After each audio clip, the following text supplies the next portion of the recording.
The morning Daniel kissed his wife goodbye. He had no idea she was a billionaire's daughter living as a beggar. Rain hammered the rusted zinc roof of the one-room shack Daniel called home. He pressed his palm against the cold wall, feeling the dampness seep through. 3 years of marriage to Tina, and they still slept on a mat spread across uneven concrete. No bed, no wardrobe, just 2 boxes for their clothes and a kerosene stove that coughed black smoke every morning. "Daniel, the roof is leaking again," Tina said softly, moving a plastic bucket under a new drip. He looked at her. His wife with dirt under her fingernails and a faded dress she'd worn 100 times. Her hair was tied back with a rubber band. No makeup, no jewelry, just Tina. Beautiful Tina. "I'll fix it this weekend," he promised, though they both knew he didn't have money for new zinc sheets. She smiled anyway. That smile that made his chest warm even in their coldest nights. Daniel worked at a car wash downtown, scrubbing vehicles for people who wouldn't look him in the eye. Every evening, he came home with aching shoulders and wet clothes, carrying whatever money he'd made in his torn pocket. Sometimes it was enough for rice and stew, sometimes just bread and tea. Tina never complained. She'd wake before dawn to fetch water from the public well 3 streets away. She'd sweep their tiny room until the floor shone. She'd cook whatever little they had and serve it to him with that same gentle smile. "Where did you come from?" Daniel asked her once, early in their marriage. "You never talk about your family." Her face had gone distant. "I have no family. Just you."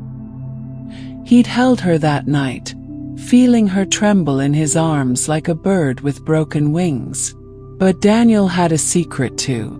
A heavy one that sat in his stomach like a stone. His best friend was a man named Marcus. They'd grown up together in the same neighborhood, sharing childhood dreams of escape and success. Marcus had found his way out first, got a job at a big company, moved to a nice apartment, wore suits that smelled like expensive cologne. "You're still living like this," Marcus said one Saturday, visiting Daniel's shack for the first time in months. He looked around with barely concealed disgust. "Brother, this is not life." Daniel's jaw tightened. "It's honest life. Honest poverty." Marcus sat carefully on their only plastic chair, as if the poverty might stain his clothes. "Listen, I came to help you. There's a way to change everything." "What way?" Marcus leaned forward, his voice dropping to a whisper even though Tina was at the well. "There's a man, Mr. Chin. He helped me. He can help you too." "Help how?" "You make a sacrifice. Then wealth comes. Real wealth. Cars, houses, respect." Daniel's blood went cold. "What kind of sacrifice?" "Something valuable. Something that matters to you." Marcus's eyes gleamed. "I gave my younger brother. Haven't seen him in 2 years, but look at me now. Look at my life." "You're insane." Daniel stood up, fists clenched. "Get out. Think about it," Marcus said calmly, heading for the door. "Think about Tina. Think about giving her a real life instead of this." He gestured at the leaking roof, the cracked walls. "This shame." When Tina came home, Daniel was sitting in the dark. "Why didn't you light the lamp?" she asked. "Saving kerosene." She set down the water bucket and knelt beside him. Her hand found his in the darkness. "Something's wrong." "I'm tired of being poor," he whispered. "I'm tired of failing you. You've never failed me. Look around, Tina. We have nothing. We have each other." Her voice was firm now, almost fierce. That's not nothing. But the seed was planted. Marcus's words grew roots in Daniel's mind over the following weeks. Every night on their mat, every morning eating bread while his stomach demanded more, every time he saw Tina's worn shoes and faded clothes, the whisper came back. There's a way. One evening, Daniel came home to find their neighbor Mrs. Rose sitting with Tina. The old woman's face was tight with concern. What happened? Daniel asked. Tina fainted at the well, Mrs. Rose said. She hasn't been eating enough. Daniel looked at his wife, pale and thin. Guilt crashed over him like the rain through their broken roof. That night he made his decision. I'm meeting someone tomorrow, he told Tina. About a business opportunity. Her eyes searched his face. What kind of business? The kind that will change our lives. She held his hand tighter. Daniel, I don't need our lives to change. Need you. Just you. But he'd already stopped listening. The next morning, Daniel met Marcus at a fancy restaurant he could never afford. His friend was already seated, drinking coffee that probably cost more than Daniel's daily wage. I knew you'd come around, Marcus said, grinning. Smart man. Tell me exactly what I have to do. Marcus pulled out a business card, black with gold letters that seemed to shimmer. Go to this address tonight. Midnight. Mr. Chen will explain everything. Daniel's hand shook as he took the card. And after, the wealth comes immediately. Within days. I promise you, brother. Your suffering ends tonight. The address led to a compound on the city's outskirts. High walls, iron gates, security lights that turned night into day. Daniel stood outside at 11:45 p.m., his heart hammering against his ribs. I can still turn back, he thought. Can go home to Tina. But then he imagined her fainting again. Imagined years of watching her grow old before her time, worn down by poverty he couldn't fix. He rang the bell. A man in a crisp white suit opened the gate. His face was ageless, could be 30 or 60. His eyes saw everything. Daniel, the man said. Not a question, a statement. I'm Mr. Chen. Come in. The compound was beautiful. Marble floors, crystal chandeliers, furniture that looked like it belonged in palaces. Mr. Chen led Daniel to a study filled with leather-bound books and the smell of expensive tobacco. Marcus told you what I do? Mr. Chen asked, pouring amber liquid into 2 glasses. He said, sacrifices. For wealth. Not quite. Mr. Chen sat back, studying Daniel like a specimen under glass. I'm a businessman. I connect people with opportunities. Some opportunities require investments. What kind of investment? The most valuable thing you possess. Mr. Chen's smile didn't reach his eyes. For Marcus, it was his brother. For you. He paused, letting the silence stretch. What do you value most? Daniel's throat closed. My wife. Interesting. Mr. Chen sipped his drink. And if I told you the investment didn't have to be your wife, that it could be something or someone else? I don't understand. Your father, Daniel. Where is he? The question hit like a punch. My father abandoned my mother when I was 5. I haven't seen him in 23 years.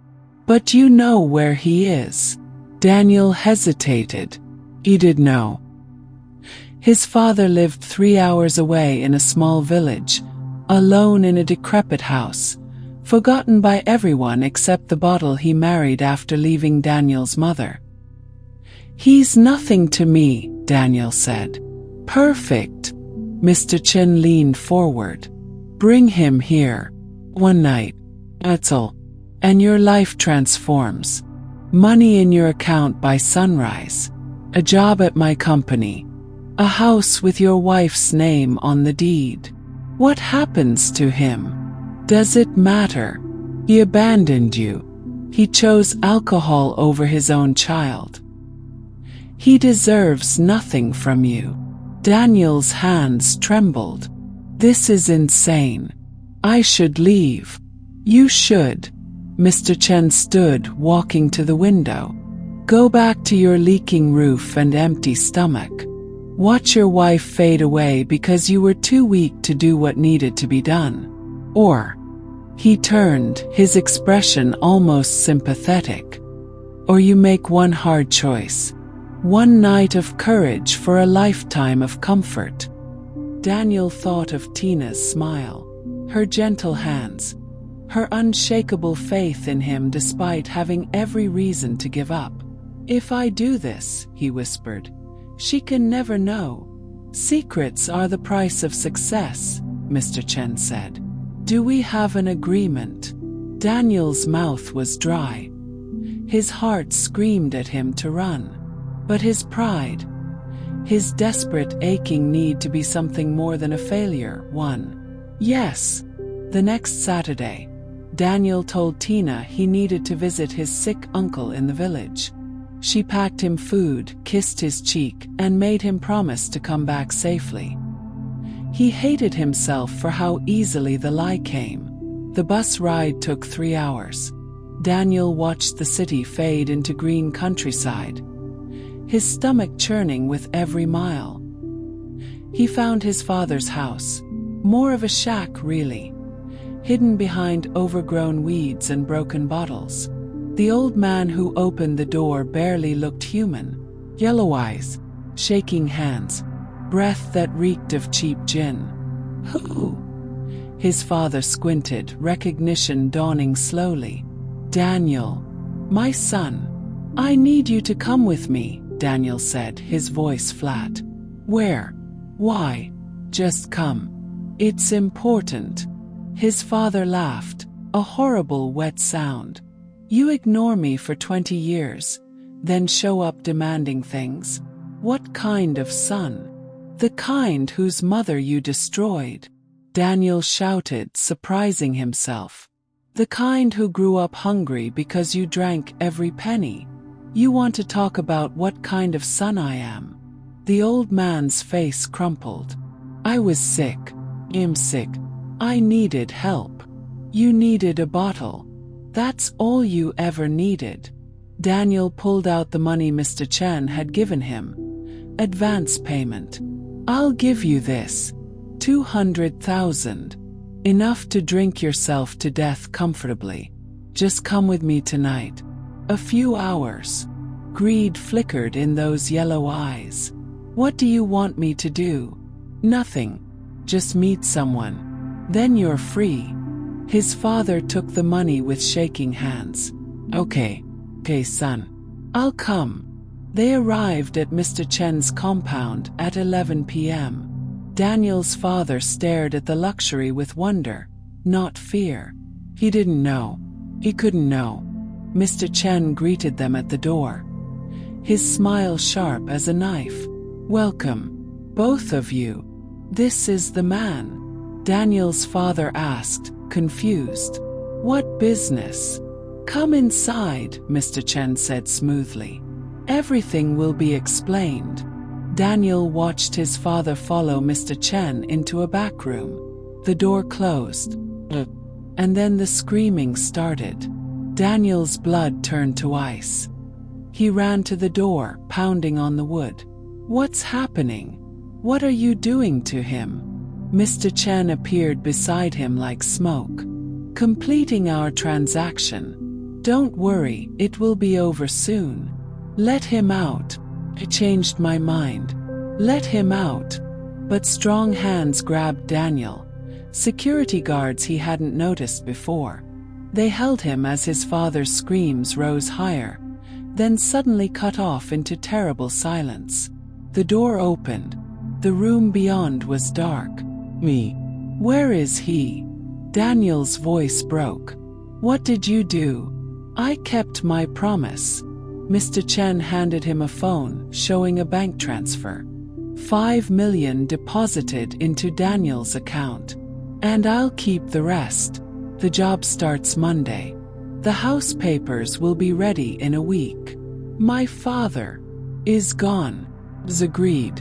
"Now go home to your wife, Daniel. Give her the life she deserves." Daniel stumbled out into the night, his father's screams echoing in his skull. He vomited in the bushes outside the compound, vomited until there was nothing left but bile and guilt. The bus ride home took forever. He arrived at dawn, his hands still shaking. Tina was awake making tea. She smiled when she saw him. "How was your uncle?" "Fine. Getting better." She studied his face. "You look terrible. Are you sick?" "Just tired." She led him to their mat, made him lie down, stroked his hair until he fell into nightmares.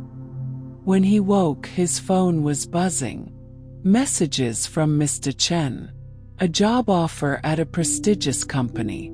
The address of a house in a good neighborhood.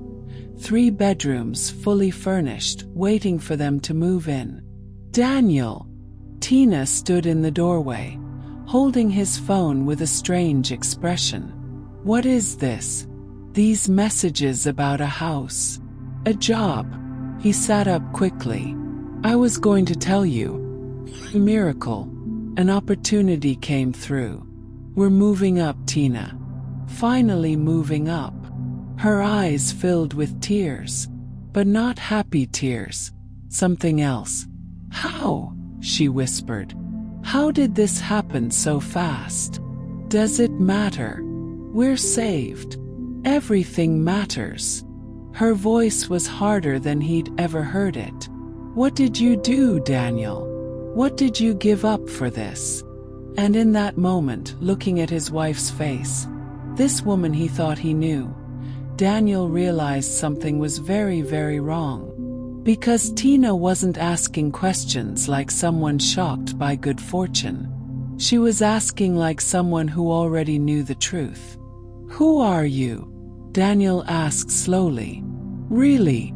Tina set down his phone. Tears streamed down her face. "My name is Christina Adebayo," she said quietly. "My father owns half the companies in this city. I'm worth more money than you'll ever see in 10 lifetimes." The room tilted. "What?" 3 years ago, I ran away from home. I was tired of being used. Tired of men who only wanted my money. I wanted to find someone who would love me for me. So I became Tina. Poor girl. A nobody. Her voice broke. "And I found you." Daniel couldn't breathe. "You've been lying to me. For 3 years. And what did you do last night, Daniel?" Her eyes blazed through tears. "Where did you really go? What did you really sacrifice?" His blood ran cold. She knew. "Answer me." Tina's voice cracked through their tiny room. "What did you sacrifice, Daniel?" He couldn't speak, couldn't move. His wife, this woman who'd shared his poverty, his struggles, his mat on cold nights, stood before him transformed into a stranger. "You're rich," he finally whispered. "And you're a murderer." Her words hit like stones. "My driver followed you last night. I know where you went. I know who you met." Daniel's world collapsed. "Your driver. You had me followed. This whole marriage was real," she screamed, and the pain in her voice was raw. "Every moment with you was real. I loved you, Daniel. I still love you. That's why this is killing me." She sank to the floor, sobbing into her hands. I was going to tell you everything next week. I'd planned this whole surprise, reveal who I was, bring you into my world as my husband, my equal. I wanted to see your face when you realized you'd married someone who could give you everything. But you lied. So did you. She looked up, mascara running down her cheeks. Wait, mascara? When had she started wearing makeup? You lied bigger. You killed your own father. He wasn't really my father. He abandoned us. He was a human being. Tina stood, trembling. A broken, sick human being who needed help, not death. The door burst open. 3 men in suits entered. Bodyguards, Daniel realized. His small room suddenly felt microscopic. And behind them came a woman in an expensive business dress. Older, elegant, with Tina's eyes. Mama, Tina whispered. We're going home, Christina. The woman's voice was steel wrapped in silk. Now, Mrs. Adebayo, Daniel stammered. I can explain. You'll explain nothing to my daughter ever again. Mrs. Adebayo looked at him like he was dirt on her expensive shoes. Christina's experiment in poverty is over. Experiment? Daniel's voice rose. Is that what I was? An experiment? You were supposed to be proof, Tina said softly. Proof that good men existed. Men who'd love without knowing about money or status. And for 3 years you were. You were everything I dreamed of finding. Then why? Because you changed, she cried. Somewhere in the last few weeks you changed. I saw it in your eyes. The way you looked at our home with shame instead of contentment. The way you stopped singing in the mornings. You started wanting more, and that want poisoned you. One of the bodyguards stepped forward with a tablet, showing Daniel security footage from Mr. Chen's compound. Him leading his father inside. His father's terrified face. The locked door. We have everything, Mrs. Adebayo said coldly. My private investigators have been documenting your movements since Marcus first approached you. We know about Mr. Chen. We know what happened to your father. And we know about the money in your account. Daniel's knees buckled. Please. I made a mistake. Terrible mistake. But I did it for us. For Tina. No, Tina said, her voice breaking. You did it for yourself. Because poverty embarrassed you more than murder did. That's not true. Isn't it? She moved to their small window, looking out at the neighborhood she'd called home for 3 years. I lived here happily. I fetched water from the well with joy because it meant I was free. I cooked with our cheap stove and felt grateful because I was cooking for someone I loved. You had everything you needed, Daniel. You had me. But it wasn't enough. Mrs. Adebayo checked her expensive watch. We're leaving, Christina. Say goodbye to your husband. Wait. Daniel grabbed Tina's arm. Don't go. We can fix this. I'll turn myself in. I'll confess everything. Just don't leave me. She looked at his hand on her arm, then at his face. Do you know what the saddest part is? If you just loved me, really loved me, you would have had everything anyway. My family would have accepted you eventually. You would have had the houses, the cars, the respect. But you wanted it through blood instead of love. Please. There's a woman in our neighborhood, Mrs. Angela. Do you know her? Daniel blinked, confused by the change in subject. The old widow, who sells vegetables. She's not a widow. Her husband left her 20 years ago for another woman. Do you know how she survived? I don't. Our church helped her. People in this community helped her. She raised 3 children alone by selling vegetables, and every single day she sang while she worked. Tina's eyes were distant. I used to buy from her every morning. She never knew who I really was, but she treated me like family. Gave me extra tomatoes when she thought I looked thin. Told me jokes to make me smile. Why are you telling me this? Because last month, her youngest daughter got into medical school. Full scholarship. And you know what Mrs. Angela did? She threw a party for the whole street. Cooked for everyone. Danced until midnight. That woman had nothing but gave everything. Tina turned to face him fully. You had me. You had love. You had a community that would have lifted you up if you just asked. But you saw all of this, she gestured at their humble room, as shame instead of richness. Mrs. Adebayo's phone rang. She answered, listened, then smiled grimly. The police are at Mr. Chen's compound now. My lawyers filed the report an hour ago. No. Daniel lunged forward, but the bodyguards blocked him. Please. I'll go to prison. My life is over. Your life was over the moment you chose murder over integrity, Mrs. Adebayo said. Christina, let's go. But Tina didn't move. She stood frozen, tears streaming down her face, looking at Daniel like he was already a ghost. Do you want to know the worst part? She whispered. I'm pregnant. The room spun. What? 2 months. I found out last week.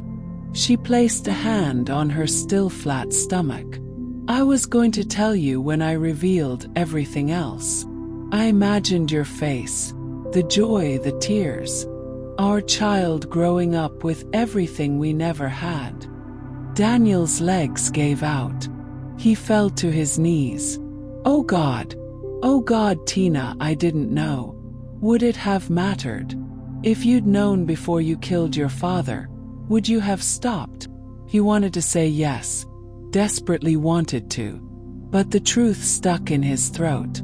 That's what I thought. She turned toward the door. Mama, I'm ready. Wait. Daniel crawled toward her. The baby. Baby, don't take them away from me. Please. Tina paused at the doorway. When she spoke, her voice was empty. You'll never meet this child, Daniel. I'll tell them their father died. It'll be easier than explaining what you really are. You can't do that. I have rights. You had rights. Mrs. Adebayo's smile was pure ice. You gave them up when you committed murder. Did you really think Mr. Chen was some mystical deity? He's a serial killer. He's been murdering people for years, selling their organs, disposing of bodies. And you delivered your own father to him like a package. Daniel vomited, right there on the floor. The full horror of what he'd done crashed over him. My investigators found 3 other victims this month alone, Mrs. Adebayo continued mercilessly. All brought by desperate people like you. All promised wealth. All stupid enough to believe in shortcuts. Sirens wailed in the distance, growing louder. They're coming for you, Tina said softly. And for Marcus. And for everyone who worked with Mr. Chen. It's over, Daniel. I love you, he sobbed. I love you so much. Sorry. I'm so sorry. I know you are. But sorry doesn't bring back your father. Sorry doesn't change what you became. The bodyguards pulled him to his feet as police cars screeched to a stop outside. Tina! He screamed as they dragged her toward the door. Tina! Please! She stopped one last time, her hand on her stomach, looking back at him with eyes that held more sadness than anger. I would have given you the world, she said quietly. All you had to do was love me. Just love me. Then she was gone. Police flooded into the room. Handcuffs locked around Daniel's wrists. Someone read him his rights, but the words sounded like they were underwater. "Where's Mr. Chen?" an officer demanded. "Where's Marcus?" "I don't know. I don't know anything. Please, my wife. Your wife just filed a restraining order. You're not getting within 100 meters of her. Ever." They led him outside. The whole neighborhood had gathered. Mrs. Rose, Mrs. Angela, the young men from the car wash, families he'd lived beside for 3 years. They watched in stunned silence as police pushed him into a car.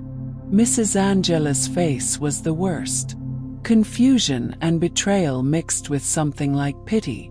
"Why, Daniel?" she called out. "We would have helped you. We're a family here." But he'd never seen them as family. He'd seen them as poverty, shame, as everything he needed to escape. The police station was chaos. Apparently, Mr. Chen's compound had been raided simultaneously. They'd found bodies, equipment, records of dozens of victims over the years. "You're looking at murder, conspiracy, disposal of human remains," the detective said flatly. "The only question is whether you cooperate or spend the rest of your life in prison. I want a lawyer. Your wife already hired you one. Best in the city, apparently. Though I'm not sure why she's being so generous." Daniel knew why. Because despite everything, despite the murder and lies and betrayal, some small part of Tina still loved him. Or loved who he used to be. The lawyer arrived an hour later. A sharp-eyed woman named Gloria who looked like she ate criminals for breakfast. "Your wife is outside," Gloria said bluntly. "She wants to talk to you. 5 minutes. She's here. Against my advice and her mother's wishes. Says she needs closure." They brought Tina to a small meeting room. She looked exhausted, her eyes red from crying. But she changed clothes, wearing designer jeans and a silk blouse that probably cost more than Daniel earned in a month. The transformation from his wife to Christina Adebayo was complete. "Why did you come?" he asked. "Because I needed to understand." She sat across from him, hands folded on the table. "I've been trying to figure out when you changed. When the man I married became someone capable of murder. I didn't change. I just wanted better for us." "No, you wanted to feel better about yourself. There's a difference." She leaned forward. "Do you know what I did with my wealth before I ran away? Built schools, funded hospitals, gave scholarships to hundreds of students. Not because I'm saint, I'm not. But because I understood that money is just paper. It's what you do with it that matters. I could have done good things too. If I'd had money. You had a chance to do good things without it." Her voice rose. "Mrs. Angela's daughter needed books for school last year. Did you help? Mr. Thomas needed medicine for his diabetes. Did you contribute? Our neighborhood organized a fundraiser for the broken well. Where were you?" Daniel stared at the table. "I didn't have money to spare. But you had hands. Compassion. Those cost nothing." She stood pacing. "You know what I learned living as Tina? That poor people are often the richest. They share their last meal. They celebrate each other's victories. They mourn each other's losses. I found more humanity in that leaking shack than in any mansion I've ever lived in. Then why leave? Why go back to being rich?" Her hand moved to her stomach again. "Because my child deserves a father who values life. And you're not that man anymore. Maybe you never were. And I just loved you too much to see it. I can change. I swear I can change. People don't change in cells, Daniel. They just become harder. She moved toward the door, then paused. They found your father's body, or what was left of it. Mr. Chen sold his organs on the black market. Heart, liver, kidneys, all gone. They identified him by dental records. Daniel's stomach heaved.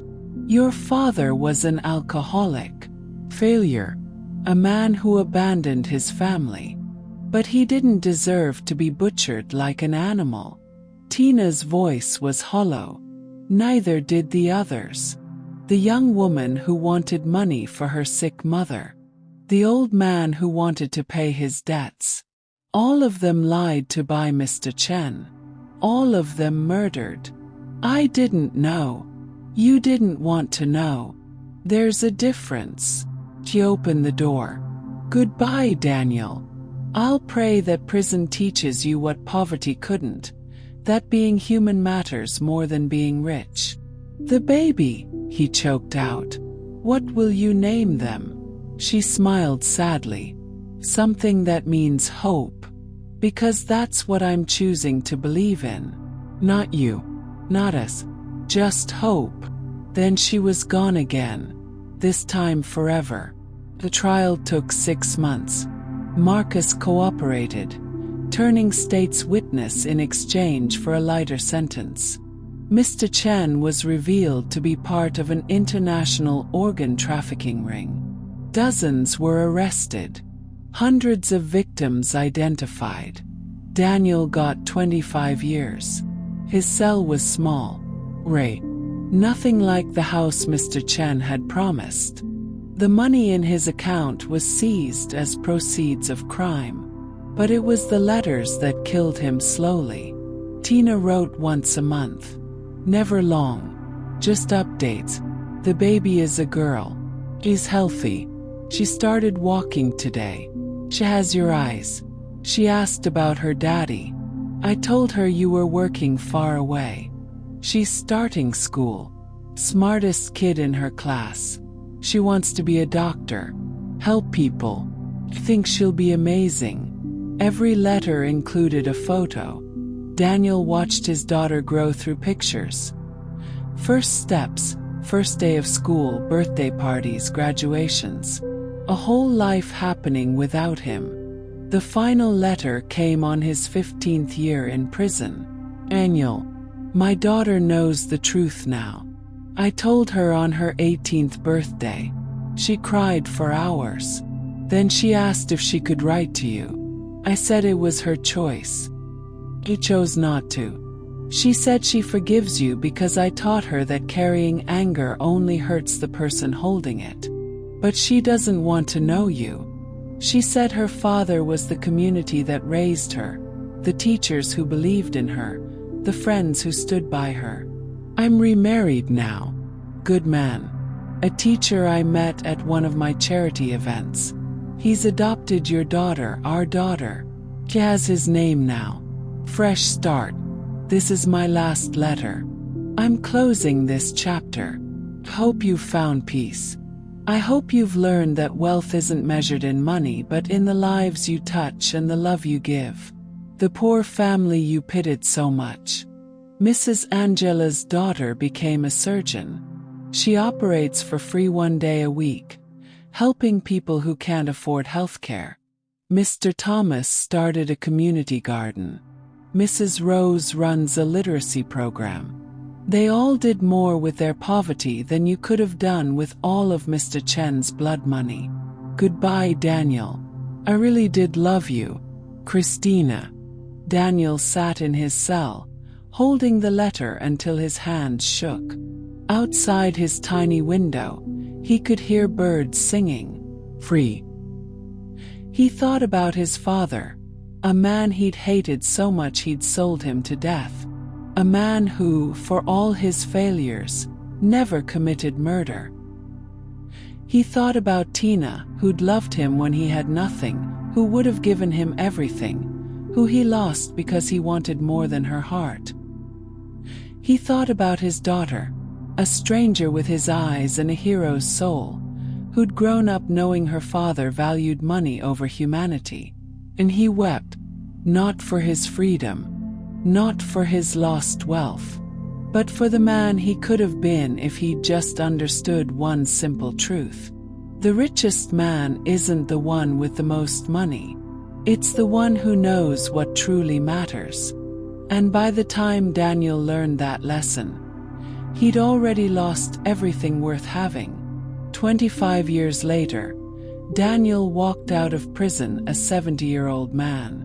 His hair was white, his body broken, but his eyes had changed. He went back to his old neighborhood. It had transformed. New buildings, paved roads, a modern well with clean water. Mrs. Angela still sold vegetables at the corner. Ancient now but still singing. "Daniel," she squinted at him. "Is that really you?" "It's me." She stared for a long moment, then nodded slowly. "You look different." "I am different." She didn't forgive him, not with words. But she sold him tomatoes at full price, no charity discount, and that felt like grace. He found work at a shelter for homeless men, mopping floors and serving meals. The pay was nothing. The work was hard. But every night, he went to his tiny rented room and slept without nightmares. One evening, a woman walked into the shelter. Mid-30s, beautiful with kind eyes. She wore a doctor's coat and carried medical supplies. "I volunteer here twice a month," she told the manager. "Free checkups for anyone who needs them." Daniel watched her work. Gentle hands, warm smile, treating every broken person like they mattered. She caught him staring. "Can I help you, sir?" He wanted to say it. Wanted to tell her. "I'm your father. I'm the monster who destroyed everything." "Sorry. I'm so sorry." But he just smiled. "No, doctor. I'm good. Thank you for your kindness." She nodded and moved on to the next patient. Daniel returned to mopping floors, tears mixing with soapy water. She'd never know who he was. She'd never call him Dad. He'd never hold his grandchildren or walk her down any aisles or share in her victories. But she was good, despite him, because of the mother who raised her and the community that loved her and the values that money could never buy. And maybe, just maybe, that was enough. Not forgiveness, not redemption, but a reason to keep living, keep trying, to become the man he should have been 30 years too late. Daniel looked up at the shelter's sign. "Love thy neighbor." He finally